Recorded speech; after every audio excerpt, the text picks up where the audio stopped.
আসসালামু আলাইকুম। আপনি কি দীর্ঘদিন ধরে কোমর ব্যথায় ভুগছেন?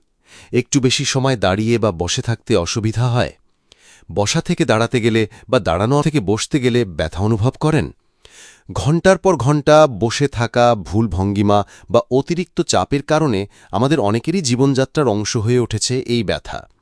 কিন্তু আজ আমি আপনাদের এমন ৫টি সহজ যোগা দেখাবো যা নিয়মিত করলে আপনি এই ব্যথা থেকে দারুণ আরাম পেতে পারেন।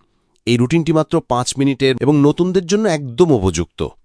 তবে শুরু করার আগে একটি কথা, যদি আপনার ব্যথা খুব গুরুতর হয় তাহলে অবশ্যই ডাক্তারের পরামর্শ নেবেন। চলুন শুরু করা যাক।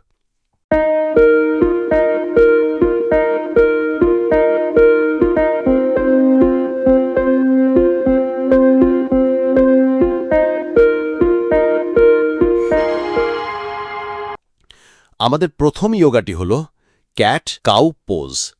এটি আমাদের মেরুদণ্ডকে সচল করে ব্যথায় আরাম দেয়। হাঁটু এবং হাতের তালুর ওপর ভর দিয়ে টেবিল টপ ভঙ্গিতে আসুন। কবজি থাকবে কাঁধের ঠিক নিচে এবং হাঁটু থাকবে হিপের নিচে।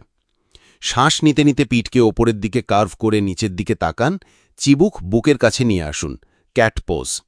শ্বাস ছাড়তে ছাড়তে পিঠকে নিচের দিকে কার্ভ করুন, মাথা তুলে ওপরের দিকে তাকান, কাউ পোজ।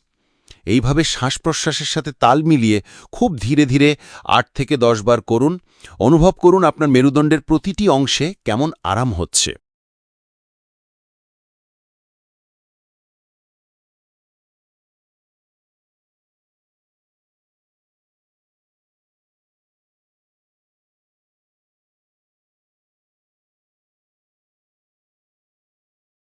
এবার আমরা একটি আরামদায়ক যোগা করব যার নাম চাইল্ডস পোজ। এটি কোমরের চাপ কমাতে ম্যাজিকের মতো কাজ করে। ২ হাঁটুর ওপর ভর দিয়ে দাঁড়ান, তারপর হিপকে গোড়ালির ওপর রাখুন, বজ্রাসনাতে বসুন। এবার লম্বা দম নিন এবং দম ছাড়তে ছাড়তে শরীরকে সামনের দিকে ঝুঁকিয়ে দিন, কপাল মাটিতে স্পর্শ করান। আপনার হাত দুটোকে সামনে ছড়িয়ে দিন বা শরীরের পাশে রাখুন, যেটা আপনার জন্য আরামদায়ক হয় সেভাবেই রাখুন। চোখ বন্ধ করে গভীর শ্বাস নিন এবং ছাড়ুন। পিঠের নিচের অংশে যে আরামদায়ক টান অনুভব করছেন সেদিকে মনোযোগ দিন। এখানে ৩০ সেকেন্ড থেকে ১ মিনিট থাকুন।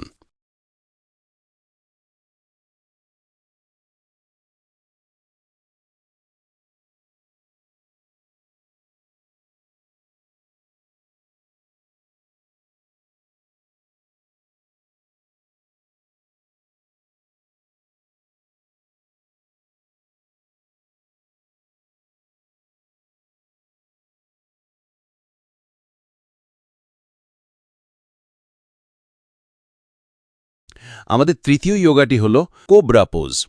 এটি কোমরের পেশিকে শক্তিশালী করতে সাহায্য করে। উপুড় হয়ে শুয়ে পড়ুন, হাতের তালু দুটোকে কাঁধের ঠিক নিচে রাখুন। শ্বাস নিতে নিতে ধীরে ধীরে মাথা ও বুক মাটি থেকে তুলুন।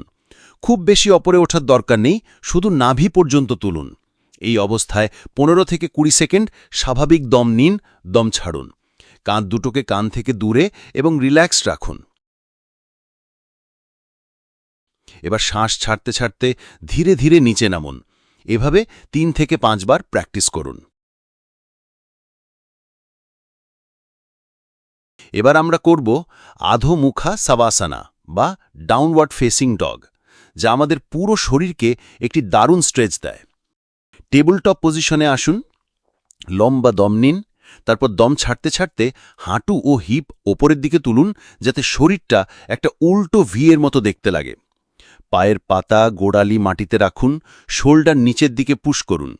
আপনার যদি হ্যামস্ট্রিংয়ে খুব টান লাগে তাহলে হাঁটু দুটোকে সামান্য ভাঁজ করে রাখতে পারেন। প্রথম প্রথম এমন টান লাগাটা খুবই স্বাভাবিক। এখানে ৩০ থেকে ৪০ সেকেন্ড থাকুন এবং লম্বা শ্বাস নিন।